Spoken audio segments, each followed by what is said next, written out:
guess there's only one way to find out. Let's do it to it, right? Well, boys and girls, football is actually back. Not schedule release back, not OTAs and shorts back. Guys are getting hit. Starting jobs are being won and lost. Quarterback situations are already getting complicated. Contenders are already getting tested. And apparently, Aaron Donald still hasn't decided whether retirement actually means retirement. There's a lot happening in the NFL right now. And the season is only getting started. Yeah, extra, keep the lights low. New York talking where the late nights go. From the Garden Globe to the stadium seats. Every win, every loss, what does it mean? Rice on the radio, coming through your speakers. Big takes, bar stools, heartbreaks, believers. Mets, gangs, Jets, Giants, Knicks on the ride. Pull up a chair, let the whole city decide. No PR answers, no sitting on the fence. Just real talk, loud laughs, and making it make sense. Clocks running down, lights hit the mic. Rice on the radio, let's do it to it tonight. Well, hello there. Welcome back to Rice on the Radio.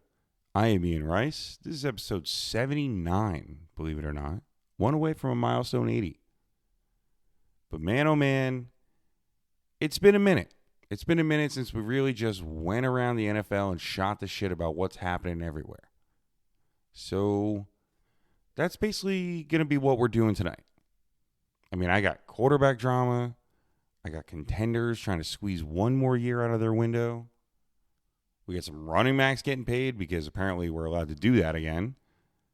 And obviously we got plenty of Jets, plenty of Giants, and a little bit of fantasy before we get out of here.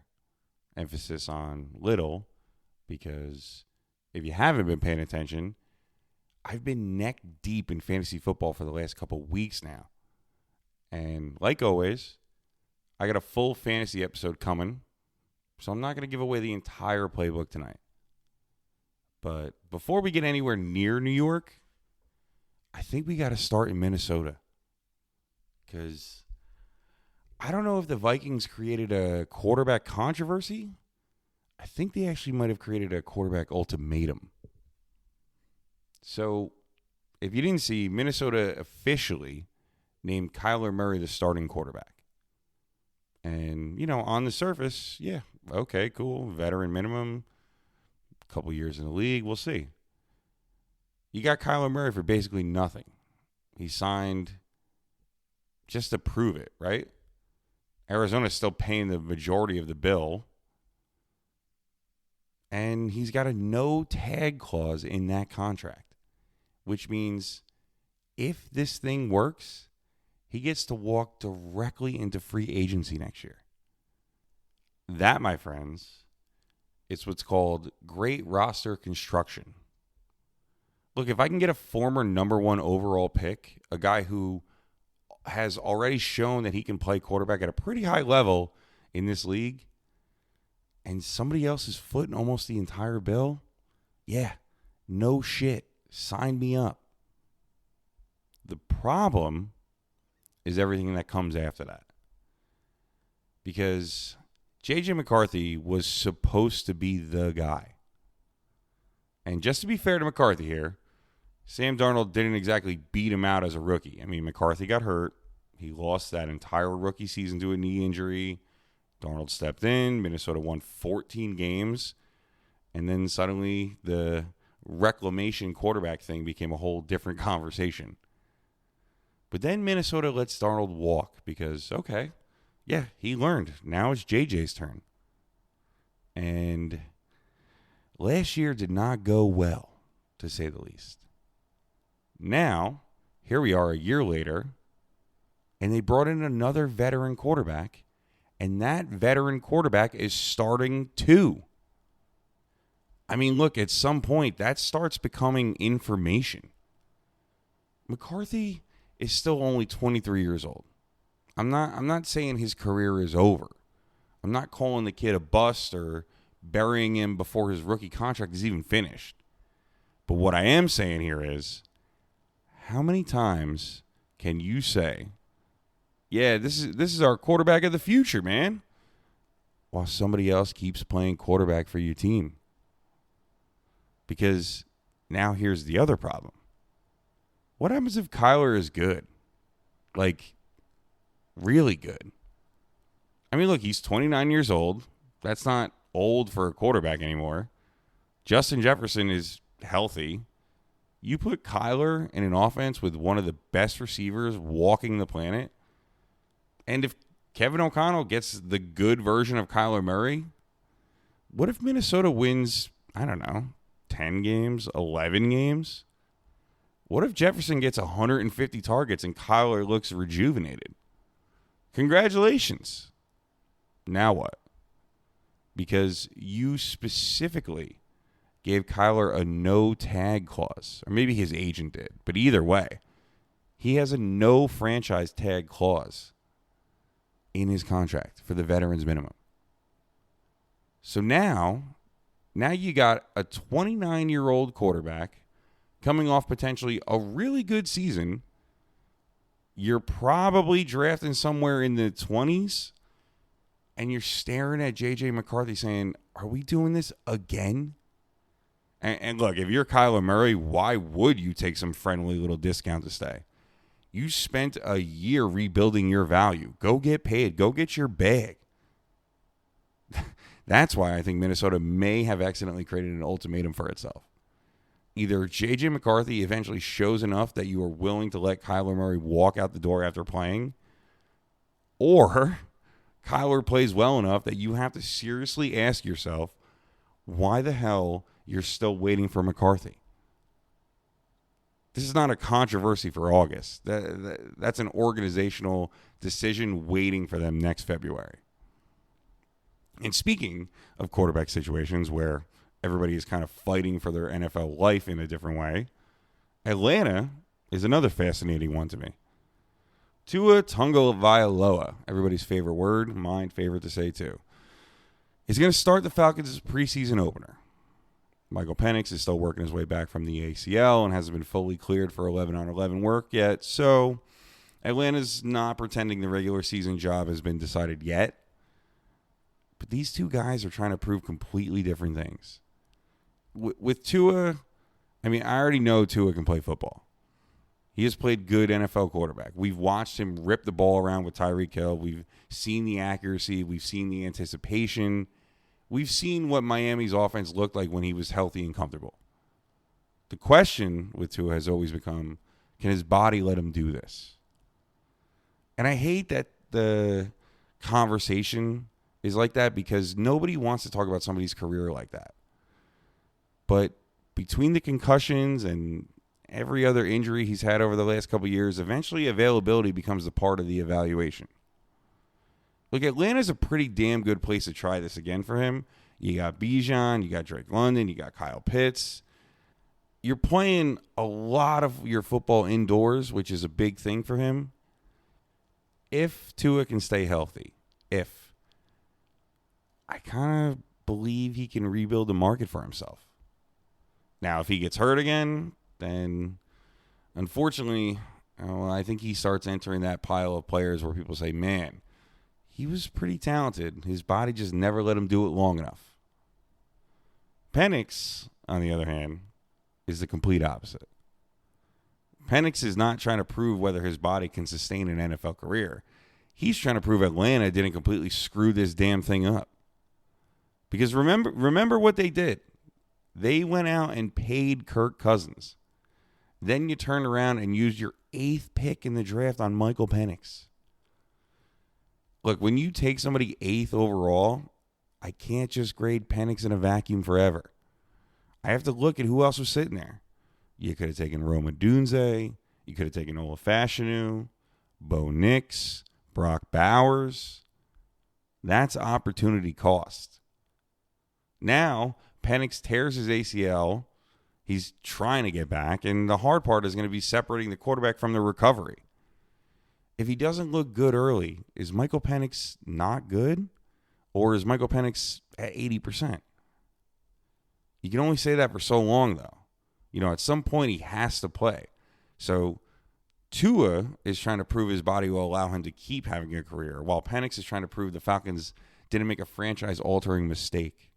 Same quarterback room, just completely different kinds of pressure. And then we got another veteran rookie thing out in Vegas, although I think this one's a little bit cleaner. Kirk Cousins is the starter going into the season. Fernando Mendoza is the number 1 overall draft pick and clearly the future for the Raiders. They've been pretty deliberate about bringing Mendoza along instead of just throwing him out there because I guess everybody wants to see a new shiny toy, you know? But honestly, Kirk Cousins is probably a pretty good guy to learn from. I mean, they're both smart quarterbacks. They're both seem like they might remind the teacher that the homework is due. Strong arms, process the game well. Neither one of them exactly makes me think we're getting a 75-yard bomb every third possession. But if nothing else, Mendoza can learn from Kirk how to make it like $400 million in his career without anybody ever being quite sure how he did it or if he's good enough to earn it. I mean, that's a pretty valuable skill. But look, anyway, Kirk is not there to tap out and become an assistant quarterback coach either. I mean, he's a competitor. He wants to play. He's on record saying, I'm not here to teach you how to play quarterback. So I don't need Mendoza starting week 1 just because he's the number 1 pick. I actually agree with letting him watch a little bit. But I do think he needs some live reps this year because the mental side is the thing I actually think that Mendoza has down pat. I watched a lot of his interviews. I watched a lot of his, combine stuff. He knows the game. He knows the routes. He knows the playbook. Does he know what it's like when Max Crosby is chasing him down? Does he know what it's like when the blitz is on? I mean, the speed of the game at the NFL level, that's the next step. And the only way to get that is by getting in the game. Very quickly, because I'm not doing another 10-minute Aaron Rodgers segment in the year 2026, this is it. He has said it. 0 debate, final season, 22 years in the NFL, and he gets to finish it reunited with Mike McCarthy, the guy who coached him for 13 years in Green Bay. And look, whatever you think about Aaron Rodgers, the person, the interviews, the darkness retreats, whatever. He's one of the greatest quarterbacks I've ever watched in my football watching career. And he's retiring this year. That's pretty cool, man. He's the first of the next generation. I watched Breeze and Brady and Manning and Eli and, I watched all of them retire. Rivers. Rodgers was kind of that next generation. It's weird to hear him say he's been in the league 22 years. Football's weird, though, man. You don't really get a retirement tour the same way basketball and baseball do. Nobody in Baltimore is going to hand Aaron Rodgers a rocking chair before kickoff. Like, they're trying to sack him. So, good for him. Just enjoy it a little bit. Try to check in on his games when you can. He's one of the great ones. One of the big dogs. Anyway, all right, moving on. Aaron Donald. Buddy. My boy. You big monster, you. It's time to shit or get off the pot. I talked about this last episode, and that was 2 weeks ago. 2 weeks too long, if you ask me. And I'm still doing it. Sean McVay says Donald is going through his process. He's training. He's seeing how his body responds. Nobody apparently knows exactly when he's going to decide, if he decides. Okay. At some point, though, man, I need the decision. And I get it. Look, Aaron Donald is not me deciding whether I'm going to join the Tuesday night softball league. Okay, if he comes back, he's putting his body through an NFL season after being away from football for two and a half years. He's earned the right to take his time. I get it. But camp is not only about getting your cardio right and getting into quote-unquote football shape. Getting punched in the chest by a 330-pound lineman is a little bit different than, benching 550. Learning the little changes in the defense, getting timing with new teammates, getting your body used to getting hit again. All of that matters, man. My cutoff is around the third preseason game. If Aaron Donald is seriously coming back, get in the building. because the idea is absolutely ridiculous. The Rams already traded from Myles Garrett. They sent Jared Verse and a pile of future picks to Cleveland for the reigning Defensive Player of the Year. And there's a chance this might end up as Myles Garrett on one side, Aaron Donald inside. What exactly is the protection call here? Everybody go left and hope for the best? The Rams, though, have a little bit more of a problem on their hands. Not so much with Aaron Donald coming back. It might be about Puka going away. The NFL is reportedly reviewing the offseason stuff, and Adam Schefter has basically said a suspension is possible. Possible. Keyword there. Not expected, not guaranteed. Nothing has been announced, but possible. And now, Puka also left joint practice with Dallas with groin soreness. The early indication is that the injury itself is minor, so I'm much less concerned about that than I am the league making a decision about the off-the-field stuff. But that's kind of where the Rams are right now. They're waiting on Aaron Donald, and they're also waiting on the NFL to make a decision. Welcome to August, right? Washington took a brutal hit this week. Laramie Tunsil, star left tackle, tore his triceps. I mean, he's had surgery. They have not ruled him out to return later in the season, I guess. But you're talking about an injury that can take months to not only repair but rehab from. And honestly, to me, that matters more than most anything else happening with the Commanders. I like some of the stuff they did. You know, Stephon Diggs gives them that receiver across Scary Terry. Rashad White gives them another weapon in the backfield. There's talent there. None of that matters if Jayden Daniels is getting his ass kicked every Sunday. We saw last year how quickly Washington's offense changed when Daniels wasn't right. And I'm going to keep saying this with quarterbacks that run. Being fast does not make you indestructible. Jayden Daniels is a big kid. 6'4", but he's around 210 pounds, and he's slim. You know, he's not Josh Allen, who's 6'5", 235, 240. That's 30 pounds of human being missing from a running quarterback. And that matters when linebackers are landed on you. And it especially matters in the NFC East when you're talking about Abdul Carter, Brian Burns, Kayvon Thibodeau, Arvell Reese, Jalen Carter, Nolan Smith, Quinnen Williams. There's some monsters on the line in that division. So for me, it's pretty simple. The Commander season is protect number 5. Because without Jayden Daniels, Washington has already shown that it goes nowhere pretty damn fast. And I guess while we're talking about running backs and running quarterbacks, running backs are getting paid. Apparently, time is a flat circle. Jahmyr Gibbs just got a massive extension.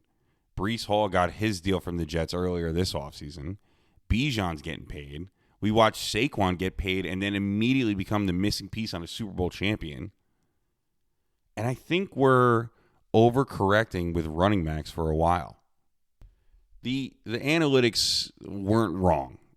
It's important to note that. I mean, if your running back is just a guy, you probably can find another guy. I mean, if I can get 850 rushing yards from a third-round rookie instead of paying somebody $12 million for the same amount of rushing yards, yeah, you're going to want to do that. What never made sense to me was taking that logic and applying it to every running back. Jahmyr Gibbs is not just some running back. Bijan Robinson is not just some running back. Breece Hall is not just some running back. These guys catch the ball, they create explosive plays, they change personnel, and they dictate what a defense has to put on the field. That's different. So no, I'm not saying we're back to 2004 and everybody with 1,000 rushing yards gets a giant contract.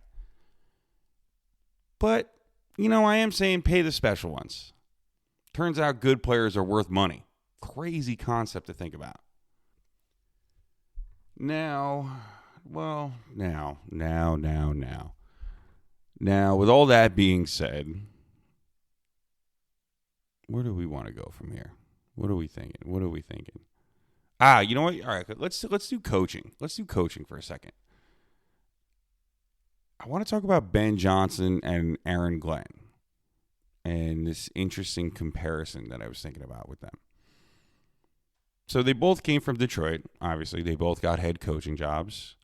They also both walked into completely different situations.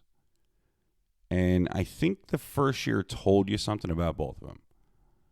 Ben Johnson walked into Chicago with Caleb Williams, and the Bears won the NFC North and won a playoff game.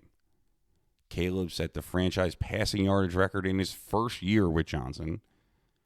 So when Ben Johnson talks a little shit here and there, when he's cocky, when he carries himself like he thinks he's smarter than everybody,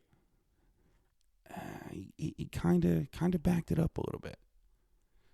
Aaron Glenn kind of did the same cocky thing in New York, and then the Jets were bad. That shit plays differently when you're losing, man. And New York especially will expose you so fast when the results don't match the press conference. New York fans are smart, man. And I'm not just saying that because I'm from here. We're smart fans. We see through the bullshit because we get fed bullshit every day in life. You know, Rex Ryan, when he was here, talked more shit than almost any coach I've ever seen in my life. You know why we loved Rex? Because Rex walked in the building and went to 2 straight AFC championship games. So yeah, go ahead, talk your shit, Rex. You earned it. My bigger thing between Glenn and Johnson, though,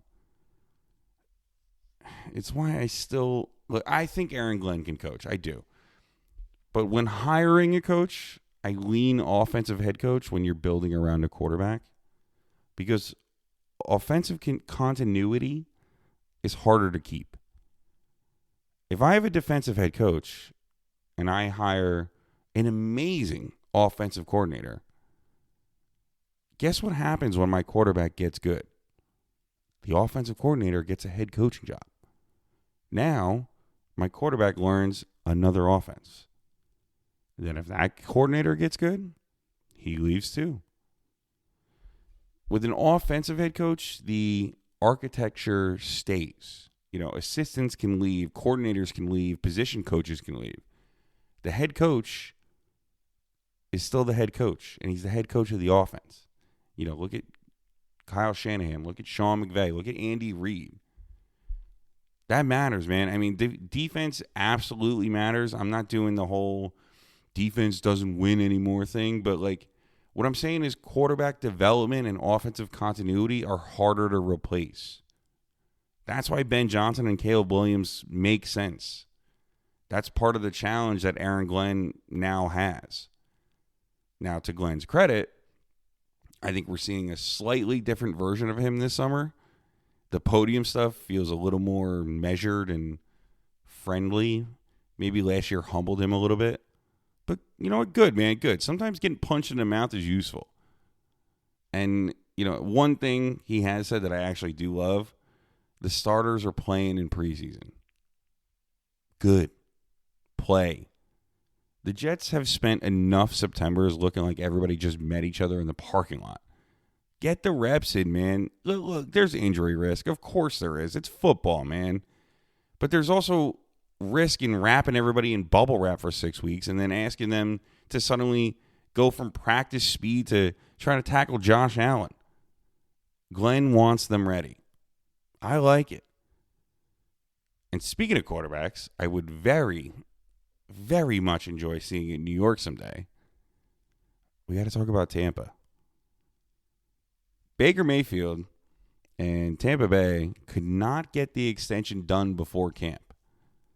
And he very publicly said he's going to be playing out his final year. I mean, obviously Tampa can use the franchise tag next offseason if they want to, you know, keep control of the situation. And, you know, the Bucs continue to say that they view him as their franchise quarterback. Fine. Maybe this all ends with Baker staying in Tampa. Maybe it's all smoke and mirrors and it's an agent posturing against a franchise. Honestly, it probably does. But. If Baker Mayfield somehow shakes loose, I know a team about 1,100 miles north that should be calling every day until they get tired of you calling them. Look, I'm not even going to pretend to be a little bit reasonable here. I want him. I want a quarterback with that attitude in New York. I want somebody who's durable. I want somebody who looks at the Jets' quarterback history and doesn't get scared by it. Baker has played every game for 3 straight years. Do you understand what that sentence sounds like to a Jets fan? You might as well tell me he can walk on water. I mean, look, and if Tampa puts the non-exclusive franchise tag on him, yeah, technically another team could sign him to an offer sheet. And if Tampa chooses not to match it, you're talking 2 first-round picks in compensation.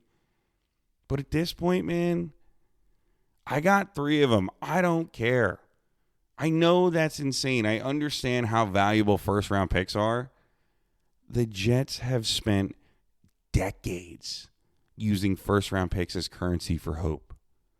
Maybe this guy's the quarterback. Maybe this guy fixes the line. Maybe this edge rusher becomes a star. Maybe this receiver's the next Randy Moss. Maybe this cornerback. It goes on and on and on and on. Eventually, if I have the chance to turn hope into a proven quarterback, I'm at least going to make the phone call. And if Baker's 32 years old and you have to give him 5 years at $55, $60 million a year, if you believe the roster is ready, do it. Could it age badly? Absolutely. There's always risk. 5 years later, half your roster is probably going to be different anyway. You don't get perfect conditions. You get opportunities. And if Baker Mayfield ever becomes an opportunity for the New York Jets, I want Darren Muji on that phone. Until then, we got Geno. Yeah. Look, man, Geno Smith is not here to become the quarterback of the Jets for the next 10 years. I don't think there's anything he can do this season that makes the Jets fans say, you know what? Forget Baker. If he becomes available, forget the draft. Geno's our guy until 2031.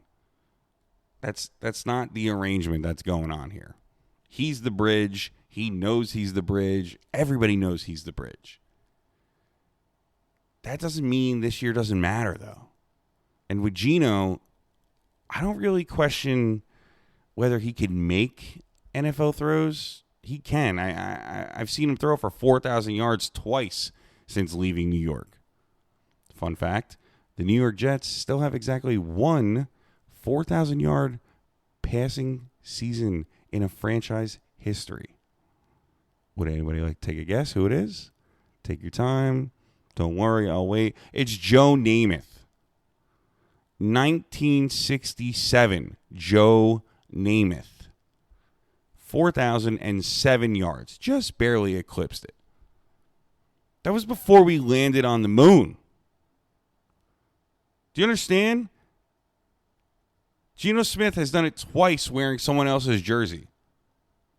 I mean, you can't describe Jets football better than that.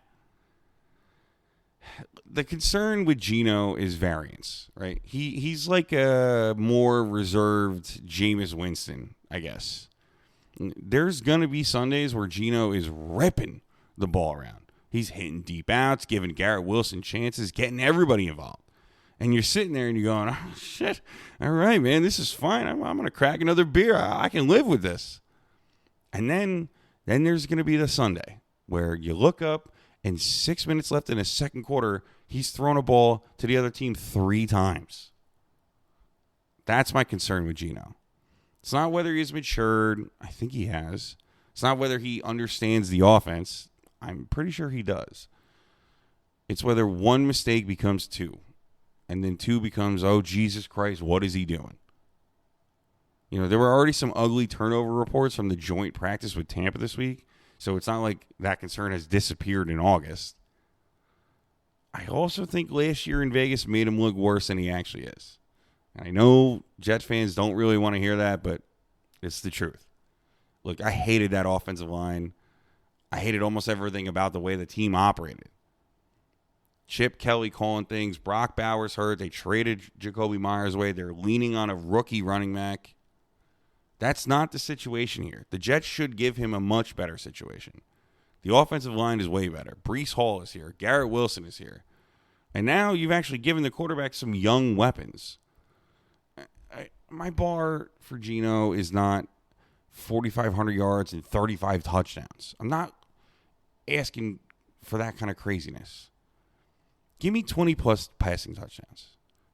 Protect the football. Keep us out of catastrophic situations. Get the offense lined up. Hit the throws that you're supposed to hit and let the rest of the roster do its job. If Geno does that, this can be a functional football team. That's all I'm asking, man. Functional. God, that's depressing. The fun part of this year's season, I guess Jets offense, no, all over the place. It's going to be the 3 first-round rookies. I loved the draft. Darren Muji, we got a GM, boys. But, all right, let's start with Sadiq, right? I said this after the draft. This guy looks like he was sculpted by the gods to play tight end.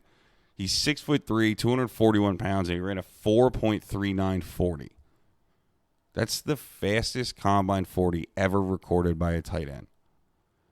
43.5-inch vertical. I mean, this is an insane, absurd human being. Oh, and by the way, that 4.39 40 is faster than Bijan Robinson, if you didn't know.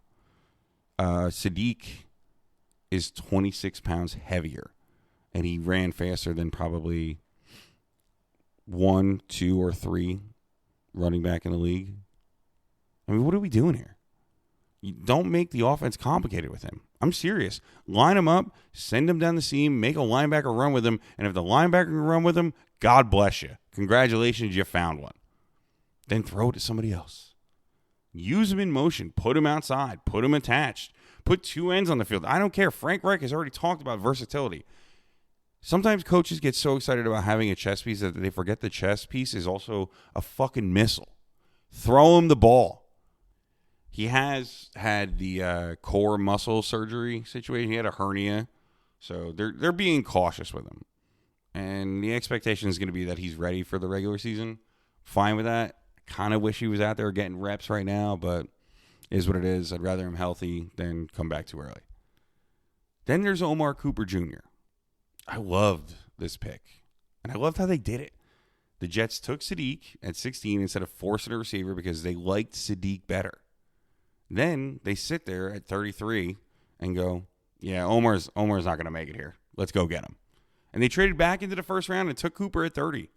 That's conviction. That tells you they're interested in him and committed to him. Cooper comes from Indiana, playing with Fernando Mendoza, coming off a 16-0 national championship season. That's a program where Curt Cignetti expects you to work. He expects you to win. He expects you to be accountable. And I think that's what Aaron Glenn is trying to fit or trying to be. Look, I don't need Omar Cooper to be Justin Jefferson overnight. I need him to make defenses acknowledge somebody other than Garrett Wilson. That's it. If Garrett's getting doubled and shaded every third down, Omar Cooper needs to make somebody pay for it. Give me the slant, the crossing route, the yards after the catch. I don't care. Be physical. And apparently he's been making some plays like that in camp. Good. Now go show me in the game. And then the piece de la resistance, the number 2 overall pick, David Bailey. This is the one I'm most impatient for, to be honest with you. 14.5 sacks at Texas Tech last season, 21% pressure rate, 81 pressures. And then the reports coming out of camp have been great. He's given offensive linemen problems. He's showing the speed. He's showing the power. I love it, man. I don't care. I mean, I care, but I don't care yet because I want to see him put Josh Allen on his ass.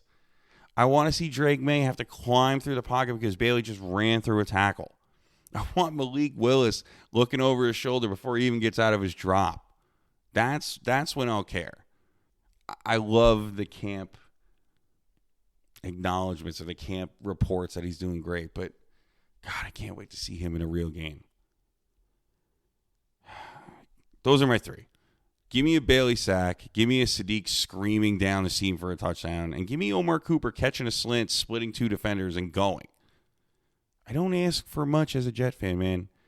Just give me all three in the first preseason game. Anyway, across town, Big Blue. Well, not even really across town, actually, if you think about it. I mean, still both at MetLife. Same practice facility. I mean, they did go down to West Virginia for training camp, remember the Titans? Fitting, too, with Jaxson Dart and Abdul Carter. Anyway, I digress. The Giants are in a completely different spot than the Jets. I mean, they've both been terrible for the last 10 years. Giants got their guy. At least they think they got their guy. John Harbaugh has a pretty easy year one mandate. Not easy to accomplish, but easy to explain, I guess, right? Make the New York Giants look like the New York Giants again. That's it. I don't need 11 wins. I don't need a division title. I don't need everybody on Twitter convincing themselves they're going to the Super Bowl because Harbaugh looked mean during a press conference. If I'm a Giants fan, I want a serious football team. I want them prepared at kickoff. I want them to understand the situation. I want the clock managed correctly. I want fourth down decisions that make sense. I want them physical. I want teams to leave a Giants game feeling like they were in a football game in a phone booth. Because honestly, too many times over the last few years, this team has looked like the game started before somebody told them it did. Down 10-0, down 14-0. Then a stupid penalty, timeout because nobody knows where to line up. Then after the game, everybody says the same thing. Yeah, we got to execute better. Yeah, we got to, we got to look at the film. Yeah, no shit, man. Harbaugh already has enormous goodwill because he has done this before. He spent 18 years in Baltimore. His team's had an identity. And early camp reports in New York are already describing a more structured and disciplined environment. So, for me, if I was a Giants fan, success this year is pretty simple. Play meaningful football going into Thanksgiving. If December comes and I'm still looking at the wild card standings going, you never know, that's great. That's progress. That's huge. The Giants are a flagship franchise. It's time for them to start acting like one again. And the person who determines how high this thing can actually go is Jaxson Dart. Parcells used to say all the time, if you got two quarterbacks, you got no quarterback. I think the Giants might have one quarterback. Like last year, he showed enough that I believe there's something there. Not enough that the conversation is over just yet, but, those are two different things. Dart is in year 2 now. And a new head coach, a new offensive system, new terminology. So I'm willing to give him some grace in September. If he misses a check or somebody runs the wrong route or the offense doesn't look perfectly connected week 2, I'm not coming on here screaming, sophomore slump, he's a bust, they messed up. No. But by December, I think by December I need to know. Do the New York Giants know Jaxson Dart is their quarterback? Or are we still making excuses for why we don't know? Because that can be a dangerous place. You don't need him to be an MVP. You don't need 45 touchdowns. I want to see the mental side get a little quicker. Make the smart decision. Understand when the play is over. And look, yes, I know this has become the boring Jaxson Dart trope talking point, but look, man, it's simple. The kid's got to protect himself. I love the fight. I do, by the way. When your quarterback is willing to lower his shoulder and fight for the first down, don't get it twisted. Teammates notice that. They're putting their body on the line for you to get the glory. When you throw yours back, it doesn't go unmissed. They know the quarterback isn't asking them to do anything he's unwilling to do, but there is a line between tough and stupid, right? If you're going to be dumb, you got to be tough. Look, there were a couple, how do I say this? There were a couple times last year where Dart ended up going to the tent, and I was sitting there watching the game going, really? I mean, we needed to pull him out for that? But I'm also not going to sit here and second-guess an independent concussion spotter. I mean, that's not my job. If they see something, check them. I'd rather be annoyed for 5 minutes than have the kid's brain scrambled. My issue isn't really the tent. My issue is Dart learning not to put himself in a situation where we're having that conversation every other Sunday. You got 6 yards. Great. Slide. You're not Derrick Henry. Live for the 2nd and 4. And by the way, the running ability is absolutely part of fantasy value and part of what makes him dangerous. He ran for 9 touchdowns as a rookie and only 12 starts. I'm not coaching that out of him. I'm coaching the dumb hits out of him. If this year ends and you're saying, yeah, Jaxson Dart took a real step, that's our quarterback, build around him while he's cheap, perfect. That's the season. That's what you're looking for. And, obviously Dart's life becomes a lot easier when Malik Nabers is back. He's working through the ACL rehab, and Harbaugh has talked about potentially getting him into more teamwork pretty soon, which is enormous because people kind of forget Dart and Nabers barely played together last year. 3 games. That's it. And anybody who knows me knows I'm an LSU guy. I watch these LSU receivers come through. Odell, J.J, Malik Nabers. There's something different about those dudes. Healthy Malik Nabers is a problem. He's the ceiling of the offense. But Isaiah Likely might be the guy who makes the quarterback's life easier possession to possession. Harbaugh knows him. He coached him in Baltimore. Likely spent years playing behind Mark Andrews. And now he comes to New York with a coach who already understands what he does well. It's kind of why I don't look at Likely like the Darren Waller thing. Waller with the Giants never felt right. Likely is a gamer. Give Dart that tight end in the middle of the field. Give him somebody on 3rd and 6 where everything breaks down and he knows where the tight end is sitting. Nabers raises the ceiling. Likely raises the comfort level. And I got a feeling those two are going to work really well together. As far as the running backs go, Skattebo or Tracy, who's going to take the lead? I think the answer is yes. Believe it or not, John Harbaugh has used multiple running backs basically his entire career. People as of late remember Derrick Henry because it's recency bias, but before Derrick Henry, Baltimore was a constantly rotating backfield. It was Ray Rice and Willis McGahee. And then it was Justin Forsett and Bernard Pierce and Lorenzo Talafolo and Buck Allen. And then after that, you had J.K. Dobbins and Gus Edwards and Justice Hill. This isn't new. Having 2 running backs and having them both get a good amount of work, it's kind of John Harbaugh's style. Look, and by the way, I'm not saying Cam Skattebo is Derrick Henry here. I mean, relax. But I do think Cam is the guy that needs to get enough volume to get rolling. He's one of those backs where I want to give him enough carries to get pissed off and get moving. 15, 18 touches. Let him run into people for a while. Tracy's going to play too. He's going to get his. He's a little shiftier. They can both be on the field without you changing the entire offense. So from a real football standpoint, I love it. From a fantasy standpoint, might annoy the shit out of you every Sunday when Cam gets you all the way down and then Tracy robs it or vice versa. Last thing on the Giants that I just want to touch on here, the defense. I think this is going to be maybe a point of contention that we're going to be talking about for a couple years now. Caleb Downs. I personally think Caleb Downs is going to be a stud. I've thought that since college. I think he has that kind of football brain where he can become one of the league's best safeties. And of course, Dallas got him. Because why wouldn't they? They traded up to go get him.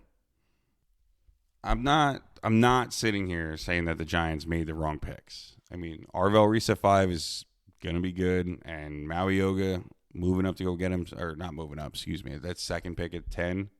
Yeah. Reese gives Harbaugh the big physical tone-setting linebacker, and Maui Yoga is starting inside a guard, and he's the exact kind of huge, mean, monster offensive lineman you draft when you want your offense to kick the shit out of people. I understand the philosophy.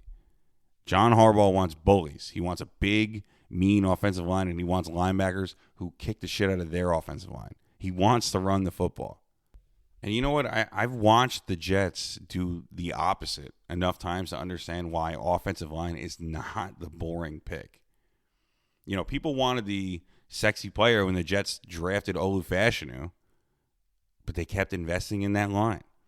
Now, suddenly, we're talking about the Jets having a top half offensive line, but potentially even maybe a top 10 group. It's funny how that works. Protecting your quarterback is good. So I'm not grading Reese and Maui Yoga in August. Ask me in 5 years. Maybe Maui Yoga makes 10 Pro Bowls. Maybe Reese becomes the heartbeat of Harbaugh's defense. Say that 3 times fast. Maybe Caleb Downs becomes the best safe. I messed it up. Look at that. Maybe Caleb Downs becomes the best safety in football. There you go. I got there.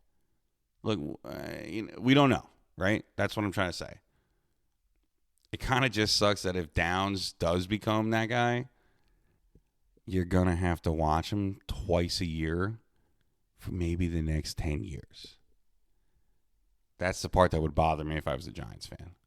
Not that the Giants were wrong. It's just that, Dallas gets to be the one reminding you if they were, All right, because I promised it, fantasy football, I'm giving you a little taste tonight because there is a full fantasy episode coming, and if I really start getting into this shit, we're gonna be here till sunrise. So, quick hitters. Parker Washington, someone I'm watching. I'm not going to pretend I watched every Jacksonville snap last year because I didn't. But when a guy finishes the year the way that he did and starts becoming somebody Trevor Lawrence clearly trusts, I'm paying attention. I'm not calling him a league winner. I'm saying there's enough there that I want to know if that was a breakout or just a really good month. Jonathon Brooks, I believe in the talent. I do. 2 ACL surgeries is in basically 2 years. Scares the hell out of me. But if he's healthy and the price is reasonable, I'll buy. Buy. Don't chase. Tucker Kraft is different because we've already seen it. I had him in my auction league last year. I think I bought him for like $6 or $7. Turned into an absolute monster, and somehow I traded him right before he got hurt, which was great. With Kraft, I'm not betting on the breakout. I'm betting on health. If that knee is good, I think Jordan Love is going to find him over the middle a lot this year. And speaking of Jordan Love, I'm just kidding. I'm stopping there. Full fantasy episode coming soon. Nice try. You'll find out. Just stay tuned. The rookies, though, I will give you a little taste of the rookies. Last year's rookie fantasy conversation was all about running backs. This year, it's the receivers. The 3 that I'm keeping a close eye on right now, at least, Carnell Tate, Denzel Boston, Jacoby Lane. Tate was supposed to be good, and apparently he's living up to it. That's almost the easiest one right there. Boston looks like a freak. Big body, making plays, camp hype everywhere. Only problem, it's still Cleveland, and they're still trying to start Deshaun Watson. I need to know somebody who can consistently get him the football before I completely lose my mind over him. And Jacoby Lane apparently does something jaw-dropping at practice every single day. Awesome. It's also practice. Every August, somebody becomes Randy Moss for 3 weeks against his own teammates. Let's see it when somebody wearing another jersey is actually allowed to ruin his afternoon. There are more, too. Jordan Tyson, Omar Cooper, Mekhi Lemon. We'll get to all of them on the fantasy show. I promise. Bigger thing I'm watching right now is ADP market, because ADP is basically the stock market. You know, you hear a player is going to be good. Everybody starts buying them. The price goes up. More people hear about them. Then they buy too. And then eventually the guy that you loved in the 5th, 6th, 7th round is now going for a 3rd. You know who that is right now? That's Bhayshul Tuten. I like the player. What I don't like is everybody basically drafting him as if Jacksonville has already announced that he's getting 250 touches this year. We don't know that. And most people aren't drafting tonight. We still got a couple weeks. So if that price keeps climbing, eventually you're paying for the breakout before the breakout even happens. Rachaad White is on the other side of that too. Muddy backfield in Washington. Everybody's nervous. Good. I think Rachaad White has plenty of good football left in him. He catches the ball great. He's handled volume before. And I think he's a legitimate chance to take a big piece out of that backfield. Blake Corum is another name that I'm watching. I'm not telling you he's taking Kyron Williams' job. Kyron Williams has earned that job. But if you're paying attention enough, there's enough chatter from fantasy people that I respect that say there's enough evidence that Corum's role was already growing last year and that it's going to get even bigger this year. I'm paying attention to him while his price is still significantly cheaper. Something I'm definitely keeping an eye on. But that's the whole game. I mean, you can like a player and hate his price. Those are two different things. Lastly, quarterback, I'm not giving away the whole strategy yet, but I will give you this. If there is ever a year to wait on quarterback, it's this year. Depending on how your league drafts, there are guys in 10th, 11th, maybe even 14th or 15th round that I would be completely comfortable starting. Now, look, if Lamar Jackson is your guy and you want Lamar and Zay Flowers stack, go get your guy. I always say this. Draft the team you want instead of watching the team you wanted beat you on Sunday. Fantasy football is supposed to be fun, man. It's supposed to be a good time. I know it's stressful and people put too much emphasis on shit, but just understand the opportunity cost. I've got some late quarterbacks that I really, really like this year. I'm not telling you who they are tonight. That's what the fantasy episode is for. What I am telling you is to draft your team. Draft the guys that you want. But anyway, that's going to do it for me tonight. Football is back. The fantasy drafts are coming. The Rice Bowl Invitational is coming together. And over the next couple weeks, Rice on the Radio is basically going to be living, eating, sleeping in football season. So make sure you're following the show everywhere. Full fantasy episode is coming next, and I've got plenty more on the way. But for tonight, that's enough out of me, man. As always, spread good energy. Tell someone you love them. I am Ian Rice. This has been episode 79 of Rice on the Radio, and I'll catch you guys next time.